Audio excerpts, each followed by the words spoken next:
ভাইয়া নমস্কার। নমস্কার। ভাইয়া আমার না একটা হেল্প লাগবে বুঝছেন। ওই যে সামনে যে একটা হসপিটাল আছে না, ওই হসপিটালে আমার মা অ্যাডমিট। তো এই ওষুধটা একটু ওখানে পৌঁছে দিয়ে আসতে হবে। আসলে হয়েছে কি, আমার স্কুটিটা হঠাৎ করে নষ্ট হয়ে গেছে, তাই আমি না যেতে পারতেছি না। আর আশেপাশে কাউকে দেখছিলাম না, আপনাকে দেখলাম।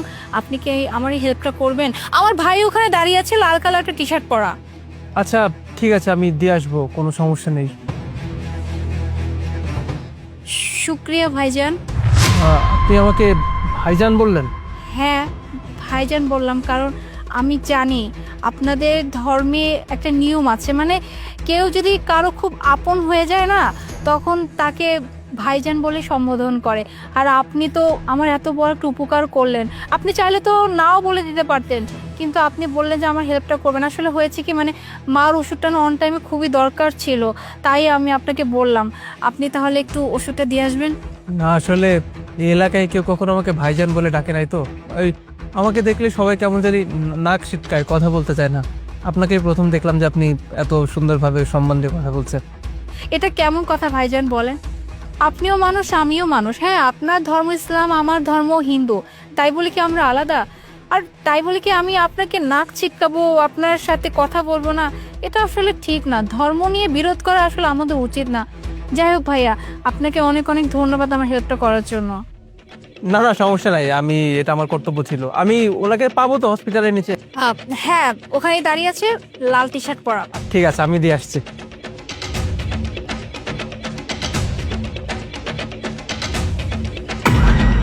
বাসাটাই তো মনে হচ্ছে। এক কাজ করি, বাসায় গিয়ে কথা বলে দেখি যে ভাড়া দেয় কিনা। না, আমি যে মুসলিম এটা যদি ওরা জানে তাহলে তো আমাকে ভাড়া দিবে না। এক কাজ করি, আমি টুপিটা খুলে ফেলি, তাহলে তো বুঝতে পারবেন আমি মুসলিম। বাসা তো ভাড়া নিতে হবে, নাহলে তো বিপদে পড়ে যাব। আরে আবার উনি, আপনি এখানে? ভাইয়া আপনি হ্যাঁ, এই বাসাটা তো আমারই। ও আচ্ছা, এটা আপনার বাসা? যাক, বাসাটা অনেক সুন্দর। কিন্তু আপনি এখানে কি করেন? আসলে হয়েছে কি আপামনি, ওই বাসা খোঁজার জন্য বের হয়েছিলাম। এই এলাকা তো হিন্দু এলাকা, আমি তো মুসলিম। যেই দেখে যে আমি পাঞ্জাবি টুপি পরা, আমি মুসলিম, কেউ না আসলে ভাড়া দিতে চায় না। আর বাসা ভাড়া যদি না পাই তাহলে তো বুঝতেই পারতেছেন কি পরিমাণ কষ্টের মধ্যে থাকতে হয়। সমস্যা নাই, এখন আপনার যেহেতু এই বাসাটা, আপনিও তো আমাকে এই বাসাটার ভাড়া দিবেন না, তখন আর এখানে থেকে সময় নষ্ট করে কি লাভ। আচ্ছা আমি তাহলে যাই, আসসালামু আলাইকুম। আরে ভাইয়া দাঁড়ান, আম- কি বলতেছেন আপনি? মানে আপনি মুসলমান তাই বলে বাসা ভাড়া দিব না? ভাই, এটা কেমন কথা ভাইয়া? আমাদের ধর্ম যার যার হোক না কেন, আমরা মানুষ তো এক, তাই না? আর ধর্ম দিয়ে কেনই বা একজন মানুষকে বিচার করা হবে? এই যেমন আপনি, আপনি কত ভালো একজন মানুষ। আপনি তখন কোনো একটা কাজে যাচ্ছিলেন, কিন্তু আপনি আমার হেল্পটা করলেন। আমি আপনাকে বললাম যে আপনি প্লিজ আমার মার ওষুধটা দিয়ে আসেন। আপনি আমাকে নাও বলতে পারতেন, যখন আপনি শুনেছেন যে আমি হিন্দু, কিন্তু না, আপনি তো এই কাজটা করেন নাই। বরং আপনি আপনার কাজ রেখে আমার মার ওষুধটা দিয়ে আসছেন। আপনি জানেন, ওই মুহূর্তে যদি আপনি ওষুধটা দিয়ে না আসতেন, তাহলে আমার মার কত বড় ক্ষতি হয়ে যেত। ডাক্তার আমাকে বারবার করে বলছিল যে অন টাইমে যেন মেডিসিনটা আমার মা পায়। আর আপনার জন্য শুধুমাত্র আমার মা অন টাইমে মেডিসিনটা পাইছে। আর আপনি কিনা বলতেছেন যে আপনি মুসলমান বলে আমি আপনাকে বাসা ভাড়া দিব না? এটা কেমন ধরনের কথা ভাইয়া বলেন? বাহ, আপনার কথা শুনে মনটা অনেক খুশি হয়ে গেল, জানেন তো বাবুনি। আপনার মতো করে যদি বাকি সবাই ভাবতো না, তাহলে কোনো সমস্যা হতো না।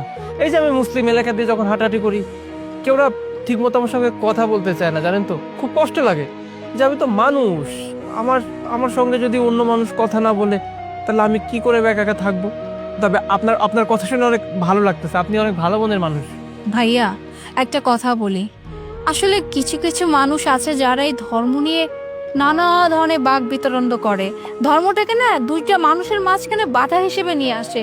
কিন্তু একটা জিনিস চিন্তা করেন, আপনাদের সৃষ্টিকর্তা আল্লাহ, আমাদের সৃষ্টিকর্তা ভগবান। আমরা ঘুরে ফিরে তো একই মানুষ, তাই না? শুধু আপনি ইসলাম ধর্ম পালন করেন আর আমি হিন্দু ধর্ম পালন করি। আর কি এখানে পার্থক্য আছে বলেন?